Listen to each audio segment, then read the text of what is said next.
जय हिंद दोस्तों आप लोगों ने फिल्मों में सुना होगा या फिल्मी हस्तियों को खासकर एक शब्द कहते हुए सुना होगा, larger than the life. Larger than the life का मतलब क्या है? लार्जर देन द लाइफ का मतलब है कि कोई एक इंसान उसकी अपनी ज़िंदगी से कहीं ज़्यादा इम्पॉर्टेंट होकर दुनिया के लिए, दुनिया के देशों के लिए, लोगों के लिए बहुत ज़्यादा इम्पॉर्टेंट हो जाती है। शिंजो अबे काफ़ी हद तक वैसे ही पर्सनैलिटी थे। लार्जर देन लाइफ अगर कोई जी रहा है और एक man of wisdom, man of vision, जो दूर दृष्टिकोण रखता हो, ऐसा कोई व्यक्ति अगर उसके साथ जो शिंजो अबे के साथ घटना हुई, ऐसी कोई घटना होती है तो ऐसा लगता है कि कोई पहाड़ गिर गया है और उस पहाड़ ने दुनिया को हिला दिया और उसकी जो शॉक वेव्स हैं दुनिया के अलग अलग हिस्सों के अंदर अलग अलग तरीके से दिखाई देने लगती हैं, महसूस होने लगती हैं। शिंजो अबे काफ़ी कुछ ऐसी ही एक पर्सनैलिटी थे। क्यों शिंजो अबे ऐसी पर्सनैलिटी थे, इसको थोड़ा सा समझिए। अगर आप पर्सनैलिटी को देखें तो शिंजो अबे की पर्सनैलिटी कि देखिए, मोटे तौर पर अगर देखें तो जापान दुनिया का एक ऐसा देश जिसने सेकेंड वर्ल्ड वॉर लड़ा और सेकेंड वर्ल्ड वॉर लड़ने के बाद दुनिया का एकमात्र देश जहां पर सेकेंड वर्ल्ड वॉर लड़ा और दुनिया का एकमात्र देश जहां पर एक नहीं दो बार उसके ऊपर परमाणु बम गिरे और वहां से दोबारा एक महाशक्ति बनकर उभरा और यहां तक कि इकोनॉमिक सुपर पावर बनकर उभरा। और ये सुपर पावर थोड़ी बहुत नहीं बल्कि इस हद तक सुपर पावर बनकर उभरा कि दुनिया की सेकंड छोटा सा एक आइलैंड नेशन जो कि सेकंड लार्जेस्ट इकोनॉमी रहा और थोड़े बहुत दिनों तक नहीं, पूरे 30 साल तक दुनिया की सेकंड लार्जेस्ट इकोनॉमी बनकर रहा। अब इसका नेक्स्ट लेवल आप इस तरीके से देखिए कि सेकंड लार्जेस्ट इकोनॉमी 30 इयर्स तक रहा और उसके बाद अगर आप देखें आज भी दुनिया की थर्ड लार्जेस्ट इकोनॉमी जापान है। और टेक्नोलॉजी के मामले में अगर आप देखें और खासकर इलेक्ट्रॉनिक टेक्नोलॉजी के मामले में इससे बड़ा और ताकतवर देश कोई नहीं। दुनिया का इकलौता ऐसा देश जिसने 30 साल तक बजट जो है वो सरप्लस बजट दिया। आज भी बहुत बड़ा इकोनॉमिक सरप्लस जापान के पास मौजूद है। कमियां भी हैं। कमियों में सबसे बड़ी कमी ये है कि एवरेज एज लगभग 50 के आसपास तक पहुंच चुकी है। ज़्यादातर लोग बूढ़े हो चुके हैं। 70 से ज़्यादा 70 प्लस की एज वाली एक बहुत बड़ी पॉपुलेशन है। रिटायरमेंट की एज वाली बहुत बड़ी पॉपुलेशन है। फिर भी पैसा अथाह है, संपत्ति अथाह है, तो कोई ऐसी प्रॉब्लम है नहीं।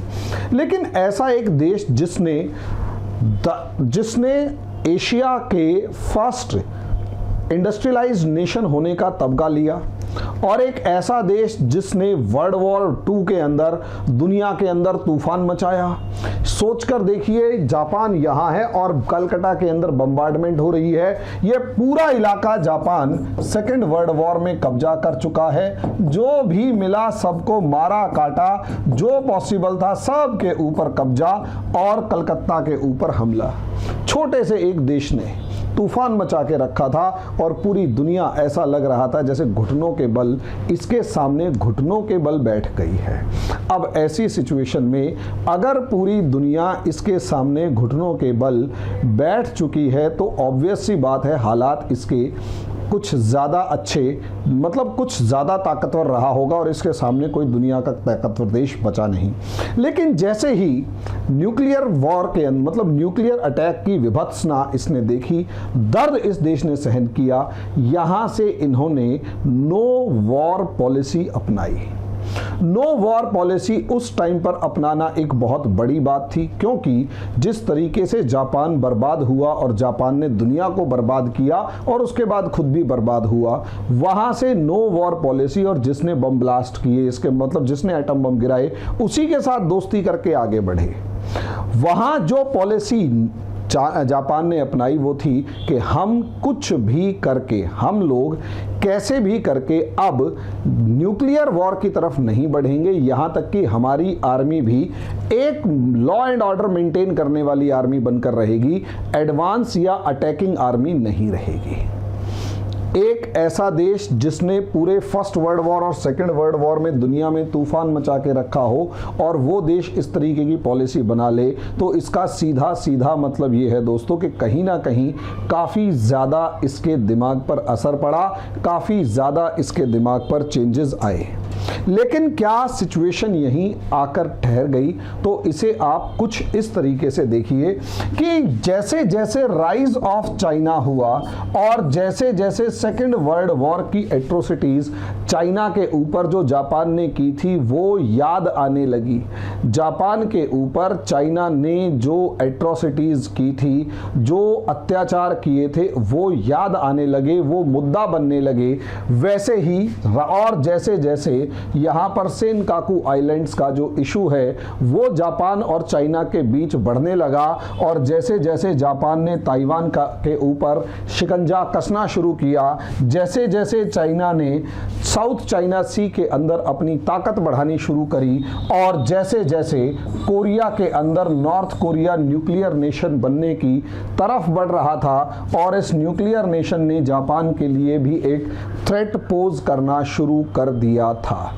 ऐसी सिचुएशन में जब थ्रेट पोज करना शुरू किया और सब चीजें थी तो उसका सीधा सीधा असर क्या था दोस्तों?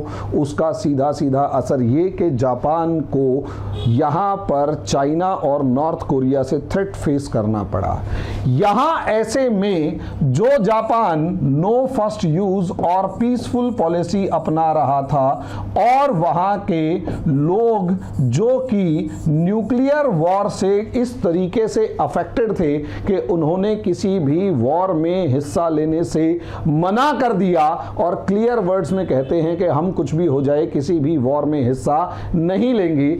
ऐसे देश के अंदर दोबारा से न्यूक्लियर डॉक्ट्रिन इकट्ठा करना, न्यूक्लियर पावर की तरफ मतलब उन लोगों को मिलिट्री डिफेंस बजट बढ़ाने के लिए कहना और आर्मी के को दोबारा से खड़ा करना एक चैलेंज था।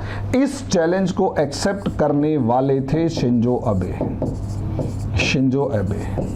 यकीन मानिए लॉन्गेस्ट सर्विंग प्राइम मिनिस्टर थे, लॉन्गेस्ट सर्विंग प्रीमियर थे। 2012 से लेकर 2020 के बीच तक इन्होंने प्रीमियर रहे और सबसे बड़ी बात ये शिंजो अबे की कि शिंजो अबे इस दौरान अनडिस्प्यूटेड रहे और इन्होंने जो मिलिट्री चेंजेस 2006 से शुरू किए थे, सोचकर देखिए यही सबसे पहले वो पर्सनैलिटी थे जिन्होंने क्वाड का आइडिया दिया और पहली बार इस पूरे रीजन को कहीं ना कहीं एक साथ मिलाकर एक चाइना के काउंटर की फॉर्म में, भले ही उस शुरू में उसका नाम कुछ भी रहा, चाइना के काउंटर की फॉर्म में विजन प्रोवाइड करने वाले एक जापानीज नेशनलिस्ट जिन्होंने चीन के बढ़ते हुए रुतबे को 2007 में ही बल्कि 6 में पहचान लिया। अगस्त 2007 के अंदर इन्होंने भारत का दौरा किया और वहां पर क्वाड को प्रपोज किया। भारत भी उस क्वाड को समझ नहीं पाया, भारत सरकार भी नहीं समझ पाई,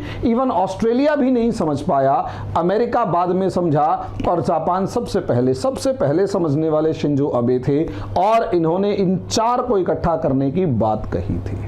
सोचकर देखिए इस लेवल का